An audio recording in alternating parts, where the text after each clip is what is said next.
हे आपण जाणून घेण्यासाठी पोहोचलो अरविंद सावंत यांच्याकडे, शिवसेनेचे खासदार आहेत. अरविंदजी, सगळ्यात आधी दीपावलीच्या तुम्हाला खूप खूप शुभेच्छा. खूप खूप मनापासून शुभेच्छा. आणि आपल्या माध्यमातून TV 9च्या लक्षावधी, कदाचित कोट्यावधी असतील माझ्या रसिक बांधवांना किंवा त्या वृत्तवाहिनीचा आस्वाद घेणारे, तुम्ही त्यांना प्रगल्भ करणाऱ्या माझ्या समाज बांधवांनो, भगिनींनो आणि मातांनो, तुम्हा सर्वांना या दिवाळीच्या खूप खूप मनपूर्वक शुभेच्छा देतो. पण देताना अंतर्मनात बरंच काय असतं. शुभेच्छा देणं सोपं आहे, पण प्रत्यक्षात काय घडतं हे पाहिलं तर मग असं वाटतं की याचं सगळ्यांचं काल आज दोन्ही गोष्टी एकाच दिवशी आहेत. सकाळी नरक चतुर्दशी आहे, संध्याकाळी लक्ष्मीपूजन आहे. त्यामुळे या दोन्ही गोष्टीची सांगड घालणं आवश्यक आहे. म्हणून मी असं म्हणालो, काल परवा धनत्रयोदशी झाली. धनवृद्धी हो. कुठल्या धनाची वृद्धी हो? धनवृद्धी हो वैचारिकतेचे. सारखे हॉस्पिटलायझेशन व्हायला लागला, ते का सतत व्हायला लागलंय म्हणून तुम्हाला चिंता लागले, ते सगळं विचारणार तुमच्या वैयक्तिक जातकानुसार राहते. सगळं तुम्हाला कळून घ्यायचं आहे का? लवकरच ॲस्ट्रोलाइट ॲप डाउनलोड करा ना, संपर्क पावा आणि पहिला कॉल बिलकुल फ्री आहे तुमच्यासाठी. बल वृद्धी हो निष्ठावंतांचे. बल वृद्धी हो निष्ठावंतांचे. निर्दालन करू नरकासुरांचे. हेच तेज असेल भाऊबीजेचे. अशा माझ्या शुभेच्छा. त्यातनं समजणाऱ्यांनी समजून घ्यावं. नरकासूर मातलाय आणि सगळीकडेच मातलाय बरं का. तो राजकीय आहे, सामाजिक आहे, आर्थिक आहे. या नरकासुराचं निर्दालन आज सकाळी नुसतं कारण फोडून जमणार नाही आहे, ते करावं लागेल. त्यासाठी निष्ठावंतांचं बळ वाढलं पाहिजे आणि निष्ठावंतांना नैतिकतेचे आणि वैचारिकतेचे धन मिळालं पाहिजे. ती नैतिकता हरवली आहे आणि म्हणून तरच ती खरी भाऊबीज. आम्ही तुम्हाला भाऊबीज करतो सगळ्या बहिणींना, पण आमचं सिलेंडर अजूनही 1200 रुपये आहे बरं का. ही भाऊबीज जरा बघून घ्यावी. आणि कोणीतरी निवडणुकीच्या तोंडावर उद्या सांगेल, पण हल्ली सांगतात दुसऱ्या राज्यात जाऊन, म्हणजे देशाचे पंतप्रधान सांगतात की 500 रुपयात देऊ. आणि मग तुम्ही देशाला द्या ना, त्या राज्याला काय का देता. त्यातनं लक्षात ठेवायचं, निवडणूक तोंडावर आली आहे, पुन्हा निवडणूक संपताच काय भाव वाढवू शकतात अशा माणसांना कायम दूर ठेवणं. आणि ज्यांनी जीवनाचा बाजार मांडला स्वतःच्या, त्या जीवनाचा बाजार ज्यांनी मांडलाय ना, त्यांना त्यांच्या बाजारातनं घरी बसवा. हे बाजारात सुद्धा दिसता कामा नयेत अशी माणसं. आज इकडे, उद्या तिकडे, परवा तिकडे. म्हणून ते वैचारिकतेचे धन, नैतिकतेचे धन आणि निष्ठावंतांचे बल महत्वाचे. मी भाऊबीजेचा विषय काढला. भाऊ सगळे वेगळे झाले, तुमच्याकडून निघाले, वेगळे झाले. आज एकाच शाखेसाठी भांडणं सुरू आहेत, कोर्टामध्ये देखील जाणार आहेत. बहिणींनी कुणाला ओवाळायचा हा महत्वाचा प्रश्न आहे.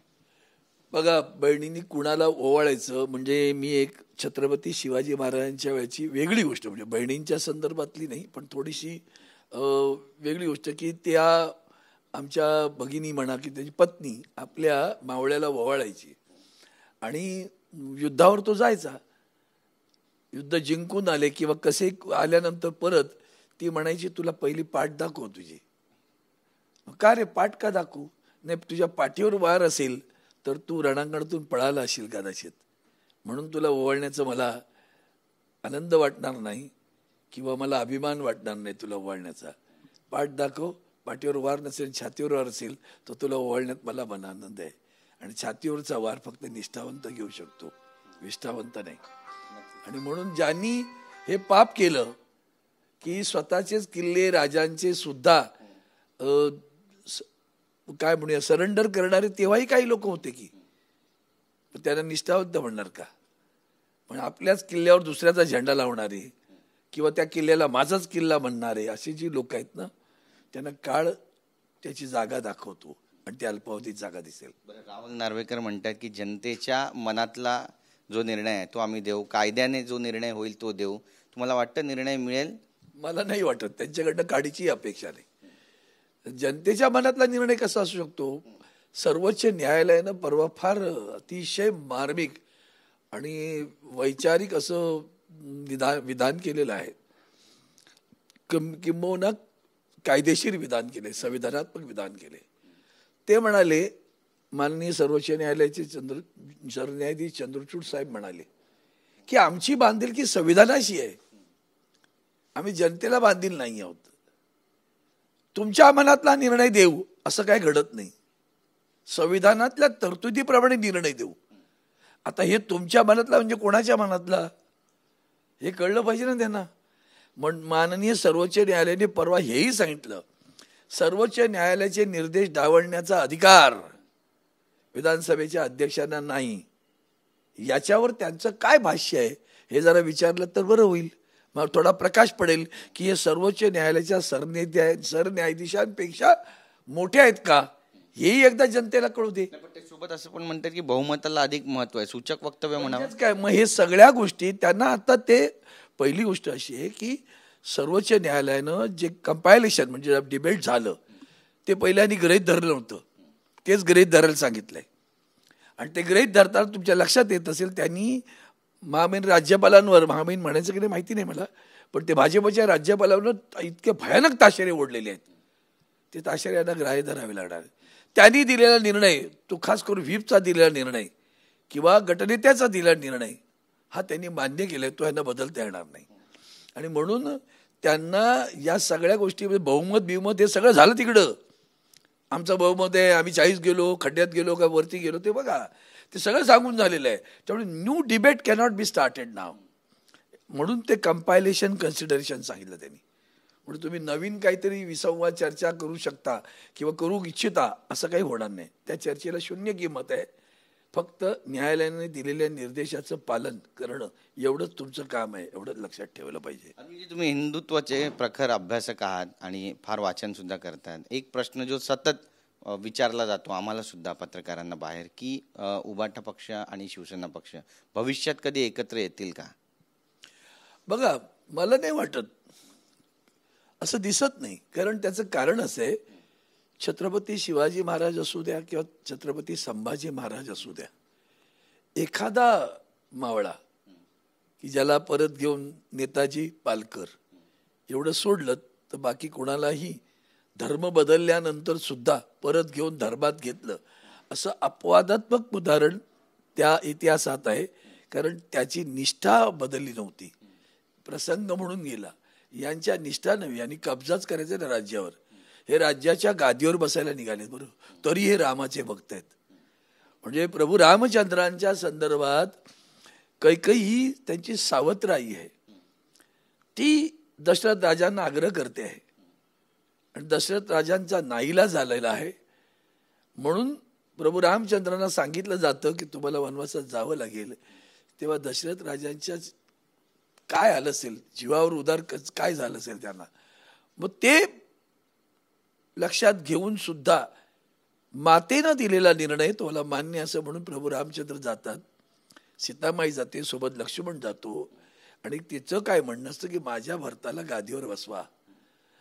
भरत गादीवर बसत नाहीत, कळलं का? भरत गादीवर नाही बसत. भरत प्रभू रामचंद्रांच्या पादुका गादीवर ठेवून कारभार करतात. ज्यांना हे कळलं नाही ते रामाकडे जातात, आणखी सांगतात ते गादीवरच बसायला गेले ना, पादुकाने ठेवले त्यांनी गादीवर. म्हणून हा फरक लक्षात आला पाहिजे. जय श्रीराम म्हणण्याचा अधिकार, नैतिक अधिकार सुद्धा ज्यांना नाही, ती माणसं हिंदुत्वाच्या गोष्टी करतात. याच्यासारखा पराभव नाही नैतिकतेचा आणि वैचारिकतेचा. नक्कीच. एक महत्त्वाचा प्रश्न आहे मराठा आरक्षण संदर्भात.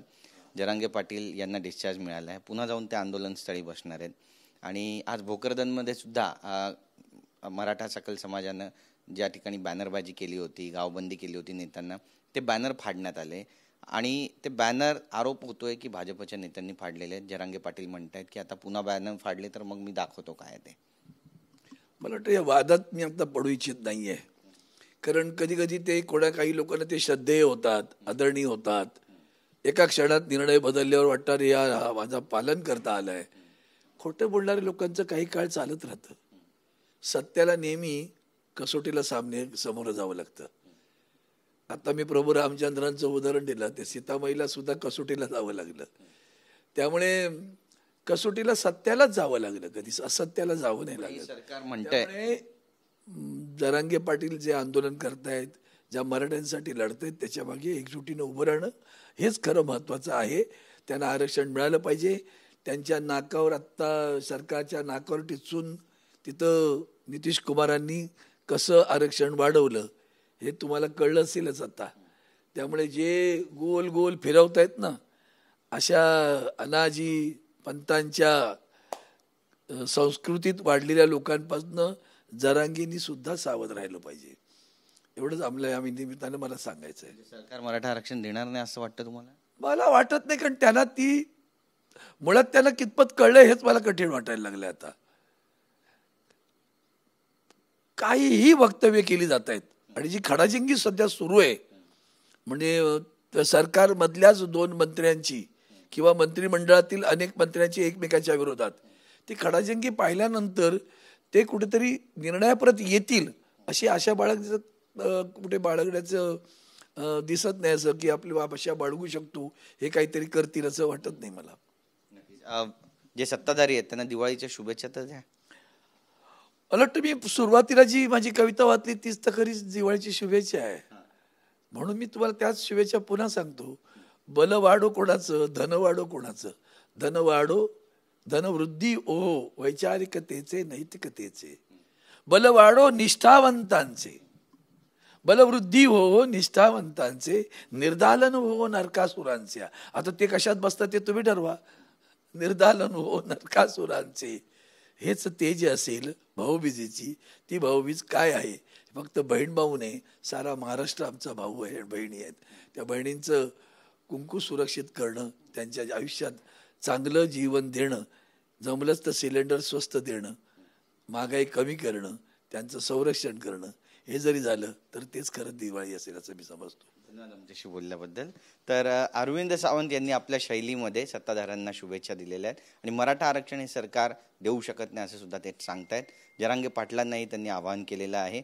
नेमकी यावर आता प्रतिक्रिया काय उमटणार पाहणं महत्त्वाचं ठरेल. कॅमेरा पर्सन रोशनसह गिरीश गायकवाड, TV9 मराठी, मुंबई.